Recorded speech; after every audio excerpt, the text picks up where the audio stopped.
Mazmur 119 ayat 105 dikatakan apa? Firman-Mu itu pelita bagi kakiku dan terang bagi jalanku. Saudara, dalam apapun yang kita hadapi, dalam segala hal, jangan pernah lupakan firman Tuhan. Itu yang akan membawa kita terus untuk maju selangkah demi selangkah, mendekat, semakin dekat dengan Tuhan. Dan ketika saat itu saudara, semua berlari sampai ke tempat tujuan.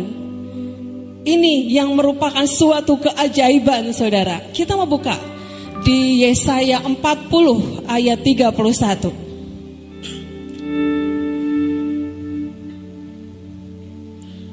Dikatakan, tetapi orang-orang yang menanti-nantikan Tuhan mendapat kekuatan baru. Mereka seumpama raja wali yang naik terbang dengan kekuatan sayapnya. Mereka berlari dan tidak menjadi lesu. Mereka berjalan dan tidak menjadi lelah. Saudara, ketika sampai di sana saudara, orang-orang yang berlari ke sana mereka merasakan, kok aku tidak letih, aku kok tidak capek ya. Saya sangat percaya saudara dengan ayat ini, Yesaya 40 ayat 31. Jadilah kita orang-orang yang selalu menanti-nantikan Tuhan. Menanti-nantikan Tuhan itu saudara, kita selalu kalau mungkin ada sesuatu kita pengen instan gitu. Tapi Tuhan katakan, mari nak menjadi orang yang menanti-nantikan Tuhan. Dan ketika kita menanti-nantikan Tuhan, kita akan mendapatkan kekuatan yang baru. Saudara, kita menjadi terang dimanapun kita berada ya. Saudara, di dalam Mazmur 91 saudara, dikatakan ayat 1, orang yang duduk dalam lindungan yang maha tinggi dan bermalam dalam naungan yang maha kuasa ya. Di dalam terjemahan bahasa Inggris saudara, yang kedua, dan bermalam dalam naungan yang maha kuasa, in the shadow of the Almighty ya, tinggal di bawah bayang-bayang yang maha kuasa. Ada sebuah ilustrasi saudara, ketika sinar matahari ya bersinar, dia memantulkan cahayanya ke air laut gitu saudara. Di situ air laut akan menjadi bersinar seperti itu saudara ya. Air laut itu akan memancarkan sinar-sinar yang dari matahari itu. Dan ketika saya mendapatkan ini saudara, kemuliaan Tuhan akan dinyatakan di tahun ini.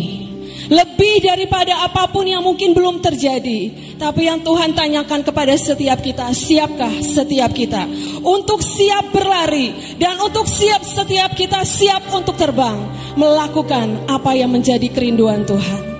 Oleh karena itu saudara, mari perlengkapi diri kita untuk terus menjadi terang dimanapun kita berada. Kalau gelap itu dingin saudara, tapi kalau terang itu ada kehangatan, ada kehidupan. Seperti burung Raja Wali yang terus mengarah ke sinar matahari, ke matahari. Kita pun mengarahkan diri kita terus kepada Tuhan, karena Tuhan adalah terang itu. Mari berjalan dalam tracknya Tuhan. Kita sibuk dengan segala sesuatu, kita melupakan untuk firman Tuhan hidup di dalam kehidupan kita. Dan yang kedua adalah, mari saudara punya hati yang terus melekat dengan terang itu. Kepada siapa? Kepada Tuhan kita, Yesus Kristus. Hati yang terus melekat, hati yang terus cinta, hati yang terus bergelora. Bagaimana caranya untuk dibangkitkan kembali kepada diri kita, diri sendiri? Ada anugerahnya yang besar yang dilimpahkan buat setiap kita. Mari tangkap itu. Karena itu, mari gelora cinta terus ada dalam kehidupan kita. Dan yang terakhir saudara, janji-janji Tuhan akan terjadi dalam kehidupan kita ketika kita ada di dalam terangnya Tuhan. Amin. Saya akan dengan cepat akan bacakan firman Tuhan. Hakim-Hakim 7 ayat 5 dan ayat yang ke-6. Hakim-Hakim 7 ayat 5 dan ayat yang ke-6. Lalu Gideon menyuruh rakyat itu turun minum air, dan berfirmanlah Tuhan kepadanya, barang siapa yang menghirup air dengan lidahnya seperti anjing menjilat, haruslah kau kumpulkan tersendiri. Demikian juga semua orang yang berlutut untuk minum. Jumlah orang yang menghirup dengan membawa tangannya ke mulutnya ada 300 orang. Tetapi yang lain dari rakyat itu semuanya berlutut untuk minum. Hari itu Tuhan sedang membangun sebuah pasukannya untuk membebaskan orang Israel dari semua penjajahan Midian pada hari itu. Dan Tuhan memilih orang yang tidak sempurna bernama Gideon. Dan hari itu orang yang dipilih Tuhan, diangkat Tuhan ini sedang menyiapkan satu pasukan yang luar biasa. 32.000 pasukan. Gideon yang mencari. Tapi hari itu saudara, semua ide manusia, semua cara manusia sedang mau ditumbangkan dan dipotong oleh Tuhan. Ketika 32 orang yang hebat, yang Gideon pikir ini akan membebaskan Israel, dan tiba-tiba Tuhan intervensi. Tuhan intervensi. Ada satu kata bagus di sini saudara, intervensi. Izinkan Tuhan mengintervensi hidupmu. Apapun yang sedang kita kerjakan, kita buat. Kalau kau izinkan, Dia datang dan Dia yang mengatur. Dia akan mengatur dengan sangat sempurna. Dan Dia berkata, terlalu banyak Gideon, 32.000 terlalu banyak. Sebab mereka akan mengagungkan diri mereka, menyombongkan diri mereka. Dan Tuhan memotong pasukan yang besar itu. Dan Dia berkata, siapa yang takut, suruh pulang. Dan hari itu pasukan yang 32.000 tersisa 10.000 saudara. Hati Gideon kecil mungkin hari itu. Tuhan, musuh kami Midian mungkin ada ratusan ribu, kami cuma 10.000. Tapi Tuhan belum selesai dengan Gideon. Dan Dia berkata lagi, sekarang suruh mereka turun minum. Dan hari itu 10.000 orang turun minum di sungai. Dan sekali lagi Tuhan sedang menyaring sekali lagi. Saudara, kata kedua yang penting adalah Dia sedang menyaring.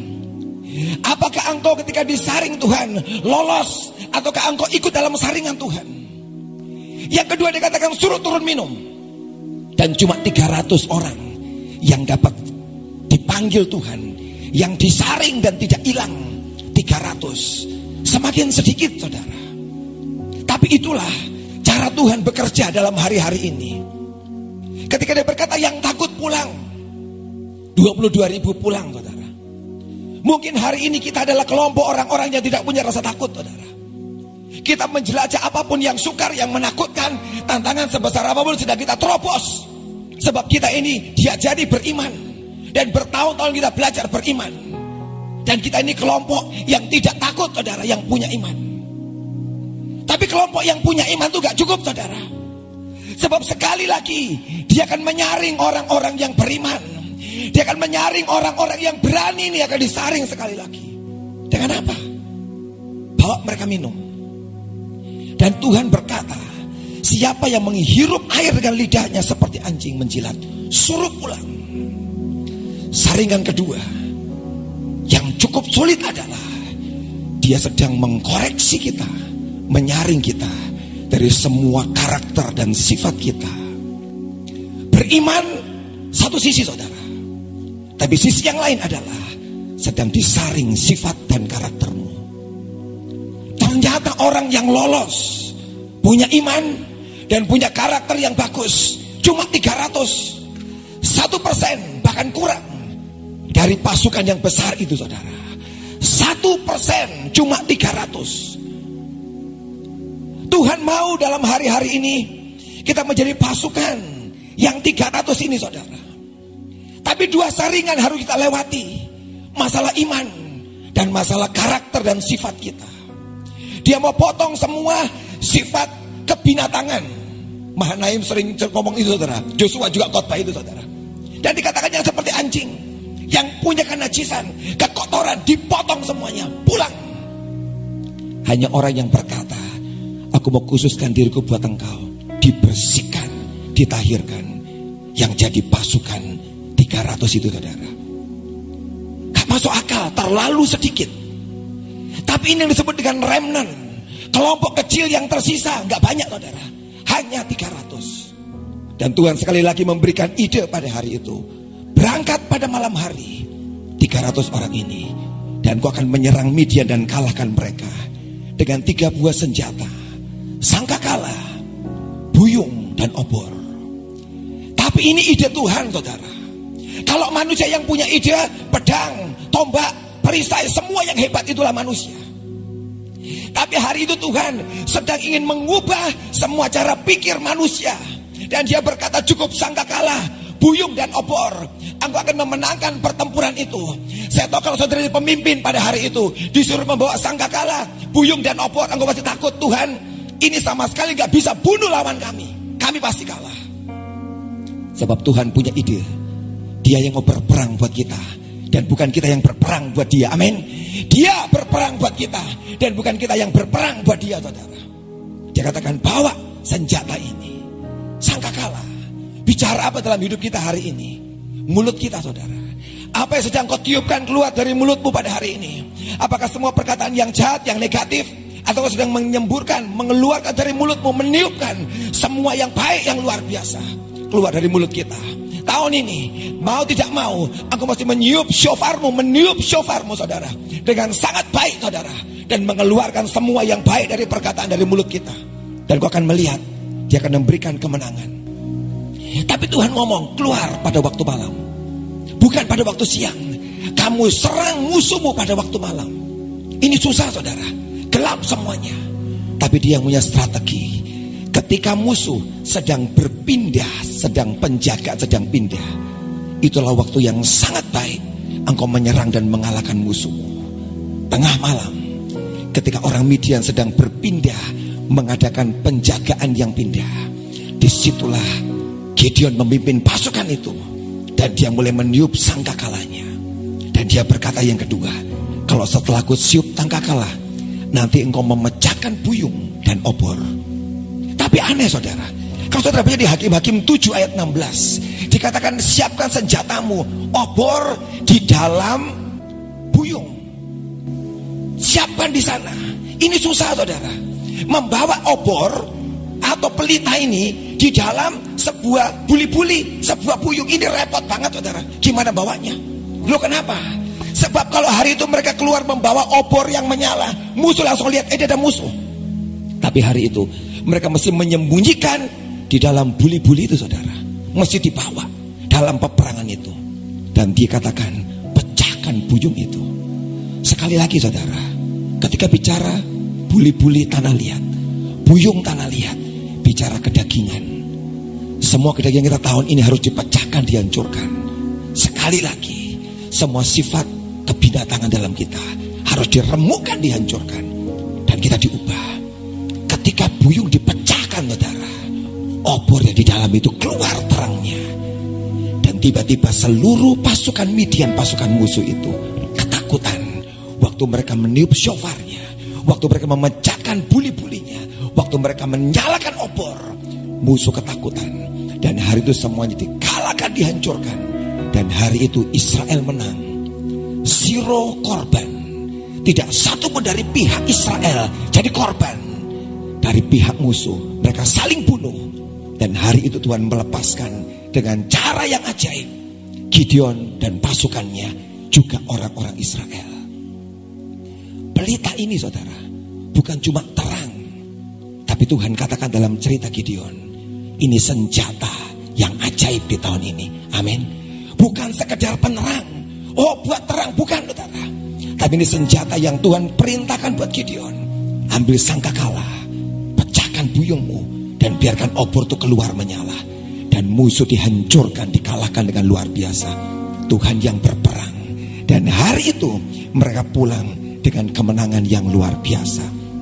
Ada terang yang muncul dalam hidup kita. Semakin gelap, semakin bagus terang itu muncul. Dan hari itu teriakan, sorakan orang Israel menghancurkan, mengalahkan musuh kita. Hari-hari ini, mau tidak mau, daging harus dipecah supaya senjata kita, obor ini, saudara, pelita ini bisa keluar menyala dengan terang. Amin. Dan menghancurkan musuh-musuh kita. Tahun 2019 ada dua hamba Tuhan. Satu dari Perth, Bule, Australia, itu pertengahan 2019. Yang kedua Ibu Nani bulan Desember. Dua-duanya dapat sama persis. Tuhan bilang tahun depan aku memberikan senjata di tangan kiri Yesaya 60, Mazmur 91, dan di tangan kanan Yesaya 60. Saudara, saya cerita singkat ya. Tahun 2020 sudah lihat apa yang terjadi. Dan betul-betul kalau kita tinggal dalam dalam Mazmur 91, kita menikmati perlindungan Tuhan luar biasa. Tetapi kita jujur saudara, Yesaya 60 ini belum terjadi. Kenapa Bapak Ibu? Karena rupanya kita telat bangkit. Padahal Tuhan sudah bilang kegelapan bakal menutupi bumi, kekelaman bakal menutupi bangsa-bangsa. Kalau kita bangkitnya tidak terlambat, justru terang Tuhan terbit atasmu, justru kemuliaan Tuhan menjadi nyata. Buktinya apa? Berapa banyak orang yang ketakutan luar biasa. Tuhan sudah memberitahu tahun 2020, aku memberikan senjata. Saudara, pada waktu saya dapat firman itu, Mazmur 91, wah saya bilang ini ada sesuatu nih, kita nggak tahu apa. Dan kita bersyukur itu terjadi. Tapi ini belum terjadi Bapak Ibu. Kalau Bapak Ibu perhatikan ya, setelah ayat ini, itu ayat luar biasa. Ayat yang Tuhan katakan perpindahan kekayaan, tuaian jiwa-jiwa terbesar, itu dijanjikan Tuhan. Maka saya bilang ini diberi kesempatan buat Tuhan terjadi tahun 2022. Saya kaget pada waktu 10 Desember Ibu Nani cerita pelita. Saya bilang, kami di Temanggung Tuhan suruh buli-buli untuk minyak. Kita gak janjian Bapak Ibu. Di situ saya semakin mengerti, saya semakin yakin ini berlaku buat tahun 2022. Kenapa dari tahun kemarin, kenapa 2 tahun lalu belum terjadi? Karena saudara tahu, masalahnya apa? Kita telat bangkit. Akibatnya apa? Roh ketakutan itu melanda luar biasa. Saya tidak mengajak Bapak Ibu ngawur. Waspada dengan takut itu beda, saudara. Kelihatannya beda serambut, tapi sesungguhnya bedanya sangat jauh.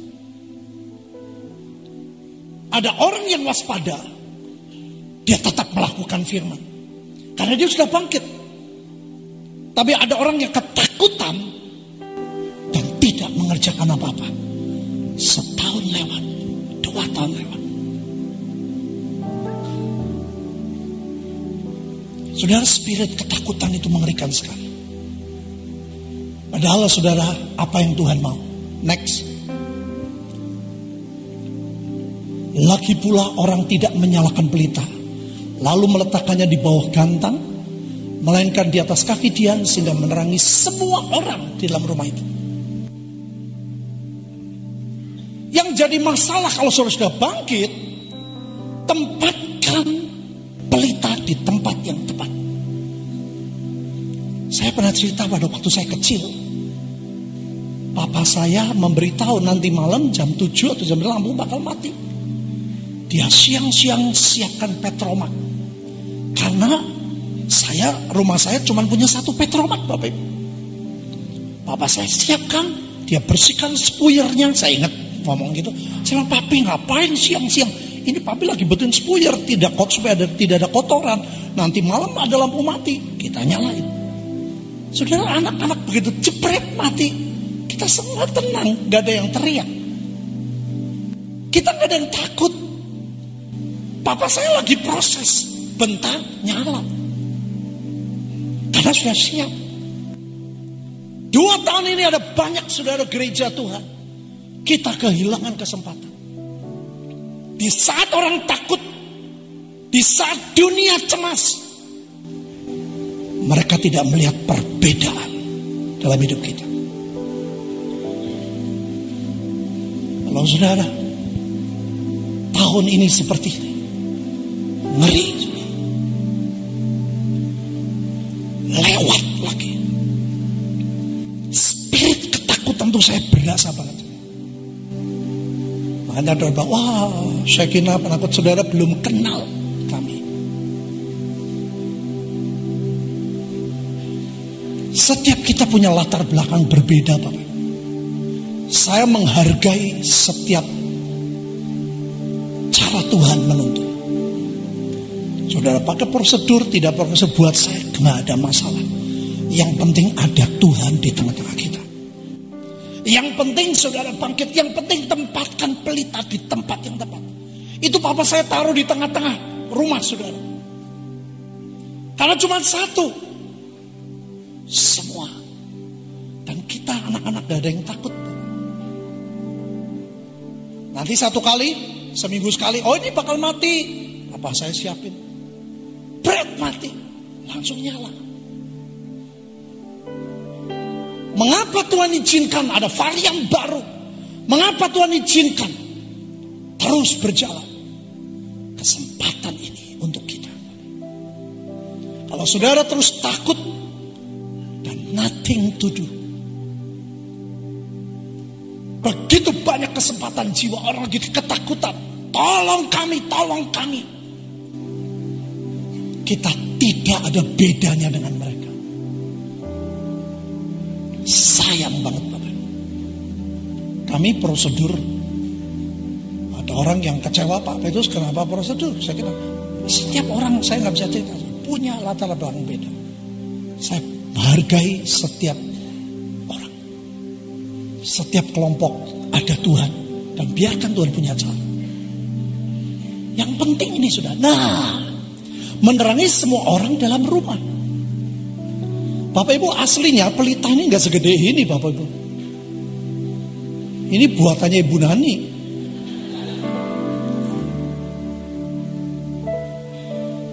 Itu tadi dikatakan sama siapa ya? Harus lupa. Taruh di kaki betul saudara. Hanya step by step. Bayangin Bapak Ibu. Kalau kita tidak menempatkan hidup kita. Gak mau nolong orang.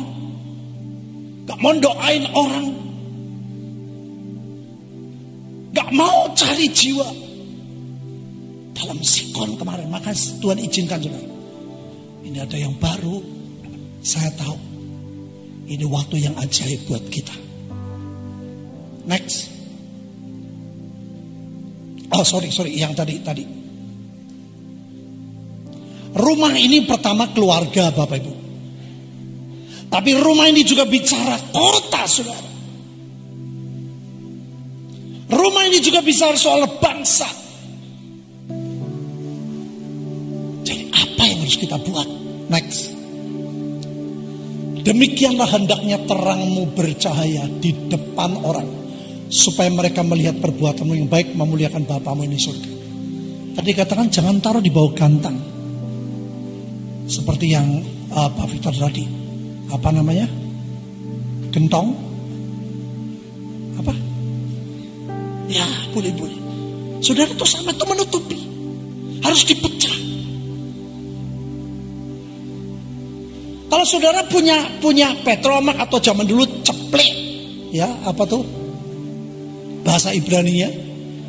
Nah itu. Saudara taruh di bawah ranjang, gak bermanfaat. Kalau kita takut sama seperti dunia takut, kita gak bermanfaat. Hanya sedikit orang yang menikmati. Dan rumah itu bicara kota saudara. Rumah itu bicara tentang bangsa kita.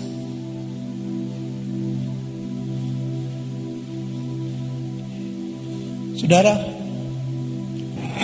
di dalam 5 gadis bodoh dan gadis bijaksana.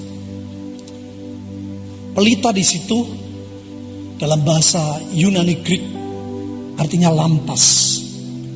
Lampas itu a torch, burning stick, obor Bapak Ibu. Yang apinya nyalanya lebih gede. Saya tahu Tuhan memberikan pelita buat kita terlebih dulu. Tapi Tuhan bilang jangan berhenti. Kobarkan. Kita butuh minyak yang lebih banyak. Nanti bentar Ibu ingin ceritakan. Kita butuh api cinta Tuhan yang besar.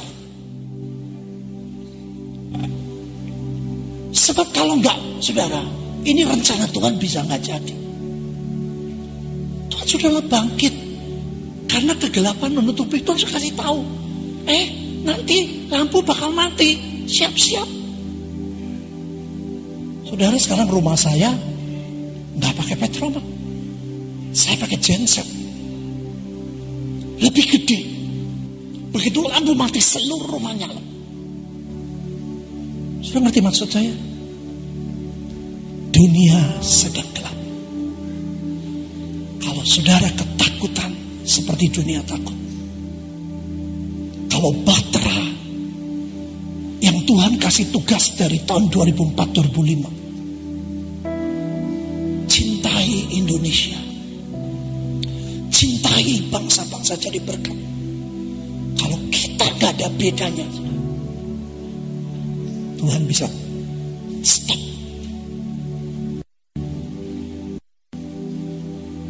Itu sebabnya saudara,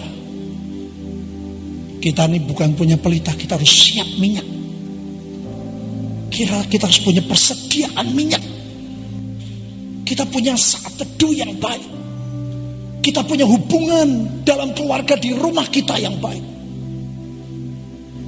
Saya waktu pelayanan di Turki, saya ribut dengan Ibu Linda. Mau khotbah Bapak Ibu. Vincent datang. Kalau papa mama ribut, lebih baik tidak usah khotbah. Saya beresin. Tapi nggak berhenti. Saya tetap khotbah.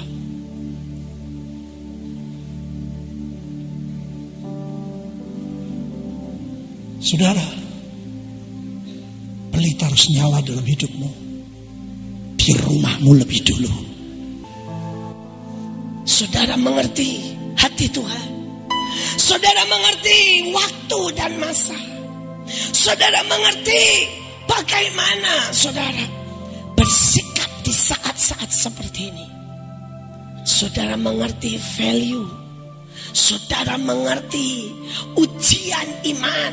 Saudara mengerti dan melewati saudara sebuah lembah-lembah, mungkin padang gurun, dan saudara tahu caranya merubah menjadi kebun buah-buahan. Maka ini akan menjadi tahun pengertian yang ajaib. Maka tiba-tiba pulau demi pulau, kota demi kota akan mengalami lawatan Tuhan. Saudara, Yesaya 49 ayat 2, Ia telah membuat mulutku sebagai pedang yang tajam dan membuat aku berlindung dalam naungan tangannya. Ia membuat aku menjadi anak panah yang runcing dan menyembunyikan aku dalam tabung panahnya. Saudara, banyak orang hari ini tidak siap diayunkan sebagai pedang, tidak siap ditarik buat dilepaskan begitu jauh. Tapi kalau saudara mau jadi anak panah kemenangan, suka tidak suka saudara harus ditarik. Saudara mau jadi pedang yang tajam, suka tidak suka engkau harus diasah, engkau harus ditempa. Seperti tadi kata Pak Victor, bolehkah Tuhan sekali lagi menarik bahtera? Bolehkah Tuhan sekali lagi menempa bahtera? Ataukah kita berkata, stop Tuhan, tolong baik-baik dengan bahtera, tolong baik-baik dengan hidupku. Jangan lagi aku kena palu, jangan lagi aku kena api, jangan lagi aku diasah dan diruncingkan. Tapi dia mau. Bolehkah? Biar saudara jawab di hati saudara. Banyak orang tidak suka yang keras. Saudara, ayatnya terus berkata, untuk mengatakan kepada orang yang terkurung, keluar. Saudara, hari-hari ini saya tidak tahu apa yang mengurung kita. Kalau Pak Hadi bilang ketakutan, saya bilang orang tuh udah gak takut kok. Buktinya ke mall pada berani kok. Saudara, mall itu penuh loh. Pasar itu penuh loh. Saudara, masjid itu penuh. Jadi bohong kalau orang bilang takut. Tapi terkurung. Terkurung. Saudara mungkin terkurung dengan malas. Tapi atau terkurung dengan hal-hal yang lain. Saudara, ini data loh. 50% pada waktu sekolah offline, anak-anak tidak mau. Anak-anak lebih suka online. Bisa sembari nyontek, bisa sembari main, bisa sembari makan. Pada waktu gereja offline, 50% nggak mau. Saudara, karena lebih enak. Saudara, kalau gereja di rumah, bisa sembari lihat 7 gereja yang lain bersamaan. Nyanyi gak bagus, pindah. Khotbah gak keren, pindah. Tempat gak bagus, pindah. Gak cakep yang nari, pindah. Jadi gak tahu apa yang terkurung. Tapi Tuhan bilang, tahun ini nak keluar. Sudah waktunya keluar. Dan saya berdoa, mungkin ada yang menahan saudara untuk keluar memberitakan Injil.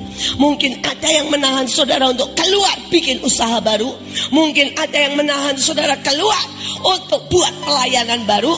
Ada yang membuat saudara menahan saudara keluar untuk melakukan yang Tuhan suruh. Saya bilang, hari ini putuskan rantai itu dan keluar. Karena Tuhan bilang, dan kepada orang-orang yang di dalam gelap. Jadi kalau saudara tidak keluar, saudara tidak tampil, berarti saudara memilih di dalam gelap. Tapi kalau saudara tampil, maka tiba-tiba saudara itu muncul seperti sinar kemuliaan Tuhan. Saudara, dikatakan mereka tidak akan lapar. Gelombang panas tidak akan menimpa mereka, sebab penyayang mereka akan memimpin mereka dan menuntun mereka ke mata air. Saya akan tutup, saudara. Penyayang mereka. Bahwa kami lebih dalam lagi, Tuhan. Setiap sel dalam kehidupan kami, semua bagian dalam kehidupan kami, tubuh, jiwa, dan roh kami. Bawa kami. Hidup dalam keintiman bersama dengan Engkau. Hidup dalam kekaripan bersama dengan Engkau. Mengenal Engkau lebih lagi, Tuhan. Mengenal Engkau lebih lagi. Mari Roh Kudus tolong setiap kami anak-anak-Mu. Beri kami pengertian dalam segala sesuatu. Dan buat kami mengalami semuanya. Hikmat, wahyu, dan pengertian yang daripada mesingkapkan kebenaran-kebenaran firman. Terima kasih Bapa. Dalam nama Tuhan Yesus kami berdoa. Amin. Silakan duduk Bapak Ibu dan Saudara sekalian. Ada bagian yang memang harus saudara dan saya lakukan, dan ada bagian yang Tuhan akan lakukan. Dan terang ini memang paling dibutuhkan di dalam keadaan yang gelap. Jadi ketika dunia makin gelap dan makin kelam, sebetulnya terang itu akan punya potensi yang sangat besar, dan terang itu akan sangat dibutuhkan. Saya akan sampaikan satu tema, kekayaan kasih karunia Tuhan yang melimpah-limpah. Efesus pasal yang kedua mulai dari ayat yang keempat. Efesus pasal yang kedua mulai dari ayat yang keempat. Tetapi Allah yang kaya dengan rahmat oleh karena kasih-Nya yang besar, yang dilimpahkannya kepada kita, saya dan saudara, telah menghidupkan kita bersama-sama dengan Kristus. Sekalipun kita telah mati oleh kesalahan-kesalahan kita, oleh kasih karunia, saudara dan saya, kamu diselamatkan. Dan di dalam Kristus Yesus, Ia telah membangkitkan kita juga dan memberikan tempat bersama-sama dengan Dia di surga. Supaya pada masa yang akan datang, Ia menunjukkan kepada kita. Kata-kata berikutnya ini yang saya pakai untuk tema khotbah saya malam hari ini. Supaya pada masa yang akan datang, Ia menunjukkan kepada kita kekayaan kasih karunia-Nya yang melimpah-limpah sesuai dengan kebaikannya terhadap kita dalam Kristus Yesus. Sebab karena kasih karunia kamu diselamatkan oleh iman. Itu bukan hasil usahamu, tapi pemberian Allah. Itu bukan hasil pekerjaanmu. Jangan ada orang yang memegahkan diri. Karena kita ini buatan Allah, diciptakan dalam Kristus Yesus untuk melakukan pekerjaan baik yang dipersiapkan Allah sebelumnya. Ia mau supaya kita hidup di dalamnya. Kekayaan kasih karunia-Nya yang melimpah-limpah.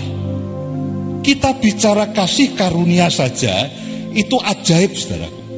Selalu kita katakan semuanya ini hanya oleh kasih karunia. Semuanya ini hanya oleh kasih karunia, benar. Bahkan Alkitab mengatakan kekayaan kasih karunia-Nya yang melimpah-limpah. Kasih karunia itu berbicara mengenai perkenanan Tuhan. Kasih karunia itu bicara mengenai berkat Tuhan. Baik secara rohani maupun secara jasmani.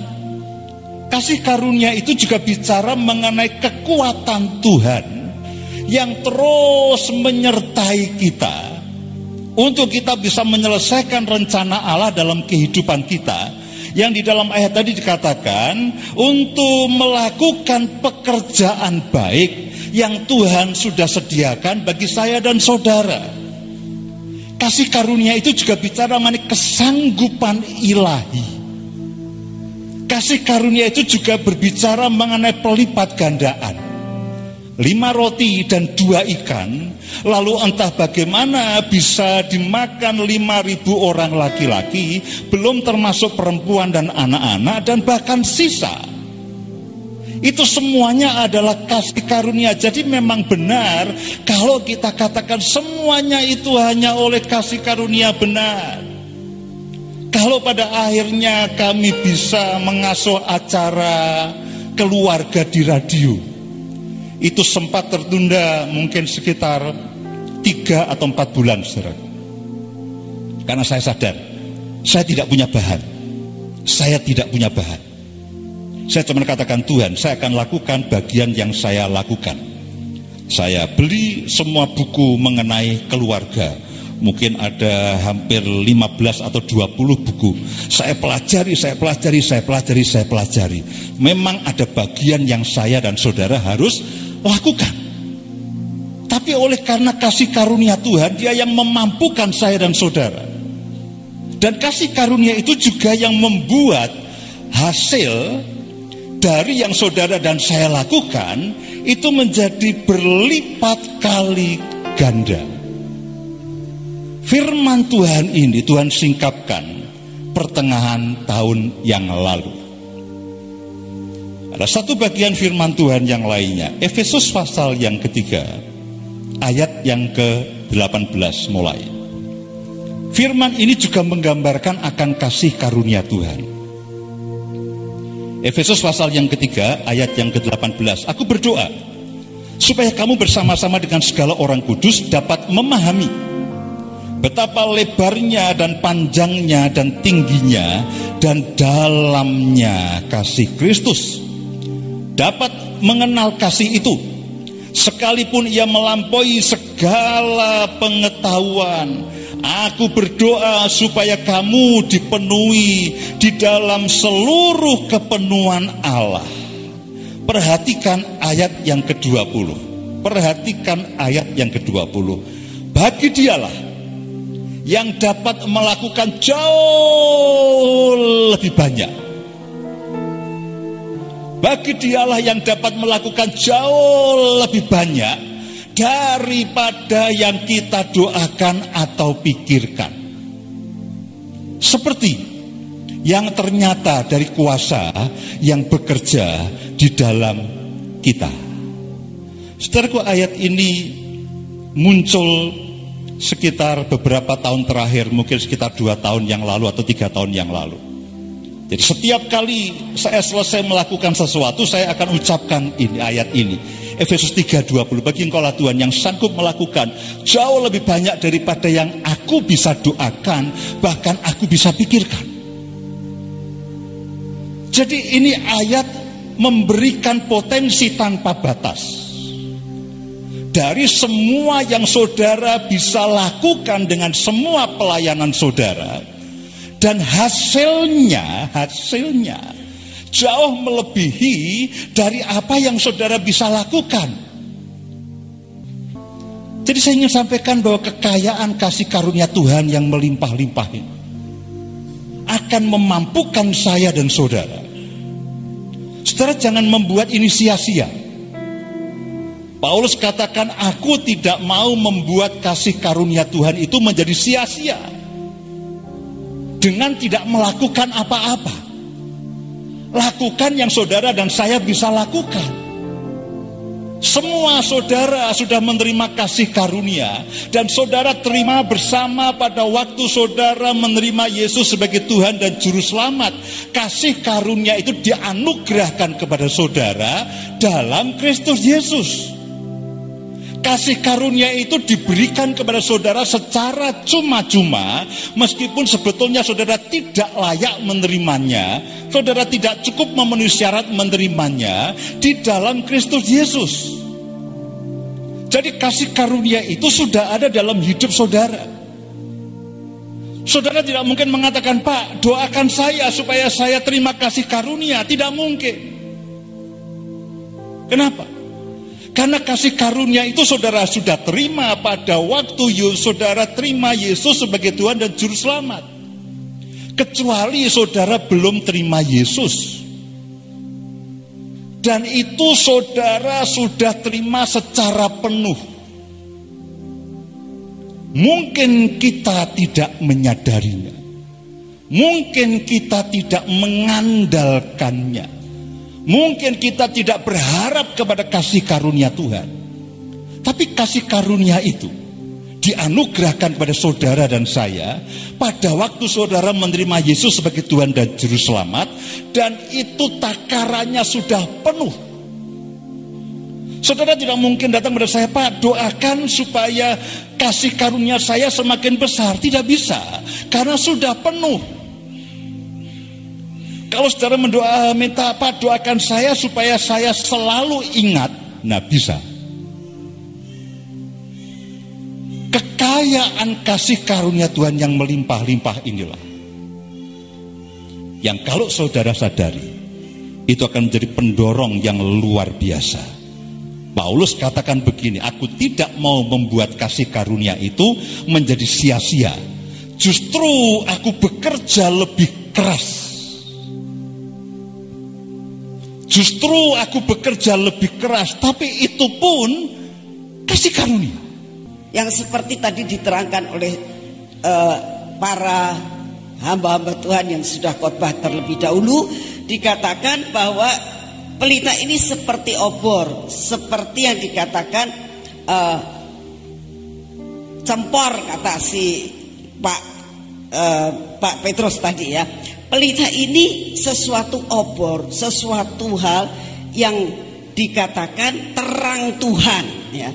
Jadi jadikan pelita ini, Tuhan itu seperti pelita yang menerangi dan menyinari setiap jalan hidup saudara dan saya selama tahun 2022, sehingga saudara dan saya selalu berjalan di dalam terang pada masa kegelapan yang saat-saat ini akan melanda dalam hidup saudara ya. Kita tahu bahwa semua karena seperti yang disampaikan sama Pak Yus tadi, semua disebabkan karena kasih karunia Tuhan. Semua yang dikerjakan Bahtera dari awal sampai sekarang itu karena karya Yesus Kristus Tuhan. Karya daripada Juru Selamat kita. Karya daripada segala sesuatu yang Tuhan sudah kerjakan dan menganugerahkan kepada saudara dan saya. Dan Tuhan katakan, biarlah pelitamu terus menyala, untuk menyinari jalanmu. The radio station.